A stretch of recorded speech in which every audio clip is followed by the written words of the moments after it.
وہ وزیر اعظم جس نے اپنے دور حکومت میں یہی پیغام دیا کہ آپ نے گھبرانا نہیں ہے، وہ وزیر اعظم جو اپنی تقریر میں خود یہ کہتے ہیں کہ اپنے دور حکومت میں جو سب سے زیادہ جملہ یا الفاظ میں نے استعمال کیے وہ یہی ہیں کہ آپ نے گھبرانا نہیں ہے۔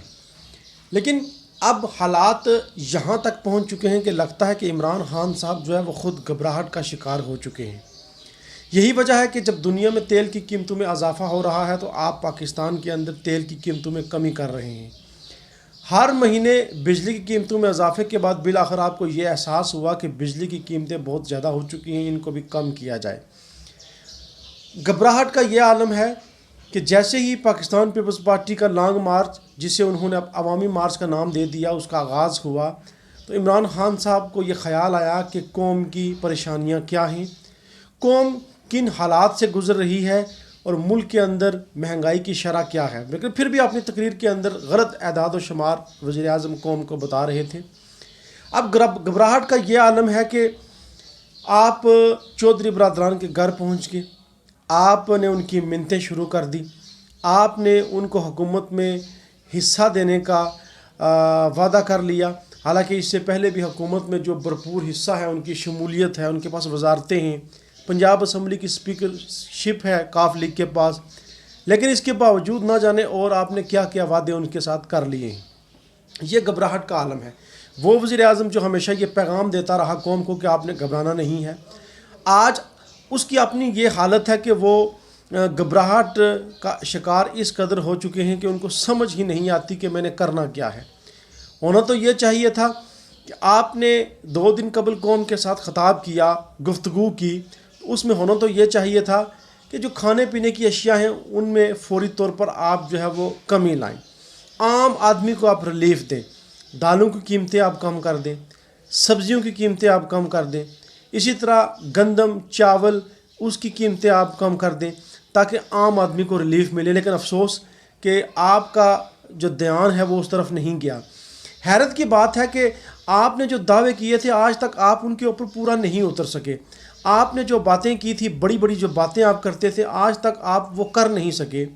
آپ کو یہ اندازہ نہیں ہے کہ یہ قوم آپ کے دور حکومت میں کس عذاب سے گزر رہی ہے۔ آپ شاید یہ بھی اچھی طرح سے نہیں جانتے کہ یہ قوم جس نے آپ کو ووٹ دیے، جس نے آپ کے اوپر اعتماد کیا، کن حالات سے گزر رہی ہے، اور ملک کے اندر جو مہنگائی ہے وہ ماضی کے تمام ریکارڈ توڑ چکی ہے۔ لیکن افسوس کی بات ہے کہ جو لوگ آپ کو کوئی اعداد و شمار دیتے ہیں اور ان اعداد و شمار کو آنکھیں بند کر کے آپ پڑھ دیتے ہیں اور قوم کے سامنے رکھ دیتے ہیں، میں حیران ہوں کہ آپ یقیناً بہت گہرائی کے ساتھ ان کے اوپر توجہ دیتے ہوں گے۔ اگر دیتے ہوں گے تو پھر کیا جان بوجھ کے اب یہ غلط اعداد و شمار آپ قوم کے سامنے رکھتے ہیں؟ آپ کہتے ہیں کہ میرے دور حکومت میں نون لیگ اور پیپلز پارٹی کے مقابلے میں کوئی بہت زیادہ مہنگائی نہیں ہوئی، جبکہ حقیقت یہ ہے کہ آپ کے دور حکومت میں مہنگائی ماضی کے تمام ریکارڈ توڑ چکی ہے۔ شاید بطور وزیر اعظم آپ پاکستان کی تاریخ کے سب سے کمزور وزیر اعظم ہیں۔ شاید بطور وزیر اعظم آپ پاکستان کے تاریخ کے ایسے وزیر اعظم ہیں جن کی گرفت بہت کمزور ہے۔ آپ کو ٹی وی کے ذریعے پتہ چلتا ہے کہ فلاں چیز مہنگی ہو گئی ہے، آپ کو ٹی وی کے ذریعے پتہ چلتا ہے کہ آج ملک میں یہ ہو گیا ہے، آپ کو ٹی وی کے ذریعے پتہ چلتا ہے کہ آج ملک میں وہ ہو گیا ہے۔ تو یہ آپ کی جو نااہلی ہے اس کا یہ ثبوت ہے۔ آپ اس قدر گمراہ ہیں، آپ کو ملک کے اندر کیا ہوتا ہے، کیا ہو رہا ہے بطور وزیر اعظم کوئی پتہ نہیں۔ یوں لگتا ہے کہ آپ کا ٹارگٹ تھا وزیر اعظم بننا، آپ بن چکے ہیں۔ آپ کو یہ نہیں پتہ کہ آپ نے کیا کرنا ہے، آپ کو یہ نہیں پتہ کہ آپ کی ذمہ داریاں کیا ہیں، اور آپ اس بات سے بھی بالکل بے خبر ہیں کہ قوم کن حالات سے گزر رہی ہے۔ یہی وجہ ہے کہ آپ کے چاہنے والے لوگ اب بہت کم ہو چکے ہیں۔ آپ کا بہت بڑا سیاسی قافلہ بن چکا تھا، لیکن اب آہستہ آہستہ یہ قافلہ کم ہو رہا ہے۔ آہستہ آہستہ اس قافلے سے لوگ نکل رہے ہیں۔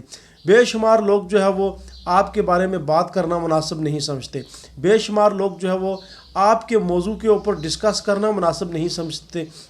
یہی وجہ ہے کہ آج آپ کا جو سیاسی قافلہ تھا، جو ملک کی سب سے بڑی سیاسی جماعت بن چکا تھا، افسوس کہ آج دھیرے دھیرے وہ قافلہ بہت کمزور پڑ گیا ہے۔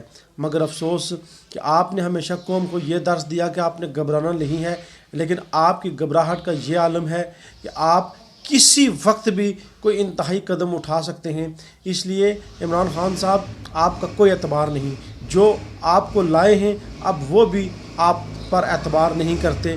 اب بس دعا یہی ہے کہ اللہ پاک جو ہے اس ملک کے اوپر اپنا فضل و کرم کریں، اس قوم کے اوپر اپنا فضل و کرم کریں، ورنہ آپ کے اوپر جو توقعات کی گئی تھی آپ بری طرح ناکام ہو چکے ہیں. اور یہ قوم جن لوگوں نے آپ کو ووٹ دیے تھے وہ بیچارے مایوس ہو کر اپنے گھروں میں بیٹھ چکے ہیں. اجازت دیجیے، اللہ حافظ.